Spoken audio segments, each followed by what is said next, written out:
ಬಾದಾಮ್ milk shake ಯಾರಿಗಿಷ್ಟ ಆಗಲ್ಲ ಹೇಳಿ. Traditional ಮೆಥಡಲ್ಲಿ ತುಂಬಾ ರುಚಿಯಾಗಿ ಮನೆಯಲ್ಲಿ ಹೇಗೆ ಇದನ್ನು ಮಾಡ್ಕೊಳ್ಳೋದು ಅಂತ ಇವತ್ತು ಹೇಳ್ಕೊಡ್ತೀನಿ ಬನ್ನಿ.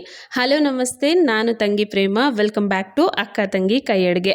ನಾನಿಲ್ಲಿ 1 ಲೀಟ್ರ್ ಹಾಲನ್ನು ಚೆನ್ನಾಗಿ ಕುದಿಯೋದಕ್ಕೆ ಇಟ್ಕೊಳ್ತಾ ಇದ್ದೀನಿ. ಇದು ಆಲ್ರೆಡಿ ಕುದಿಸಿರೋ ಅಂಥ ಹಾಲು. ನೀವು ಫ್ರೆಶ್ ಆಗಿ ಪ್ಯಾಕೆಟ್ ಹಾಲನ್ನು ತೊಗೊಂಡ್ರೆ ಸ್ವಲ್ಪ ಗಟ್ಟಿ ಇರೋವಂಥ ಹಾಲನ್ನು ತೊಗೊಳ್ಳಿ.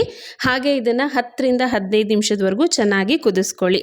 ಇದು ಚೆನ್ನಾಗಿ ಕುದೀತಾ ಇರಲಿ. ಅಷ್ಟರಲ್ಲೇ ಈ ಬಾದಾಮ್ ಮಿಲ್ಕ್ ಶೇಕ್ಗೆ ಮೇನ್ ಆಗಿ ಬೇಕಾಗಿರೋಂಥ ಈ ಬಾದಾಮ್ ಪೌಡರ್ ಅಥವಾ ಕ್ರೀಮನ್ನ ರೆಡಿ ಮಾಡ್ಕೊಂಡ್ಬಿಡೋಣ. ಇಲ್ಲಿ ನಾನು 4 ಗಂಟೆ ಮುಂಚೆನೆ ಬಾದಾಮಿನ ನೆನೆಸಿ ಇಟ್ಟಿದ್ದೆ. 10ರಿಂದ 15 ಆದರೆ ಸಾಕು. ಇದ್ರದ್ದು ಸಿಪ್ಪೆನ ತೆಗೆದು ಒಂದು ಮಿಕ್ಸಿ ಜಾರಲ್ಲಿ ಹಾಕೊಂಡಿದ್ದೀನಿ. ಈಗ ಈ ಮಿಕ್ಸಿ ಜಾರಿಗೆನೆ 1 ಕಪ್ಪಷ್ಟು ಹಾಲು ಹಾಗೆ 2 ಚಮಚದಷ್ಟು ಕಸ್ಟರ್ಡ್ ಪೌಡರ್ನ ಹಾಕಬೇಕು. ಕಸ್ಟರ್ಡ್ ಪೌಡರ್ ಹಾಕೋದ್ರಿಂದ ಈ ಬಾದಾಮ್ ಮಿಲ್ಕ್ ಶೇಕ್ನ ಥಿಕ್ನೆಸ್ ಸ್ವಲ್ಪ ಜಾಸ್ತಿ ಆಗುತ್ತೆ.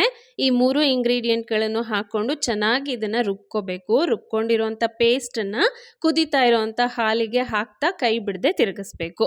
ಜಸ್ಟ್ 1-2 ಸೆಕೆಂಡ್ ತಿರುಗಿಸಿದ್ರೆ ಸಾಕು, ಇದು ಹಾಲಿನ ಜೊತೆ ಹೊಂದ್ಕೊಂಡ್ಬಿಡುತ್ತೆ. ಅದಾದಮೇಲೆ ಒಂದು 10 ನಿಮಿಷದವರೆಗೂ ಇದನ್ನು ಸಣ್ಣ ಉರಿನಲ್ಲಿ ಇಟ್ಕೊಂಡು ಕುದಿಸ್ಕೊಂಡ್ರೆ ಹಾಲು ಗಟ್ಟಿಯಾಗುತ್ತೆ. ಸೊ ಈ ರೀತಿ ಗಟ್ಟಿಯಾಗಿರೋಂಥ ಹಾಲನ್ನು ಪೂರ್ತಿ ತಣ್ಣಗಾಗೋದಕ್ಕೆ ಬಿಟ್ಬಿಡಬೇಕು.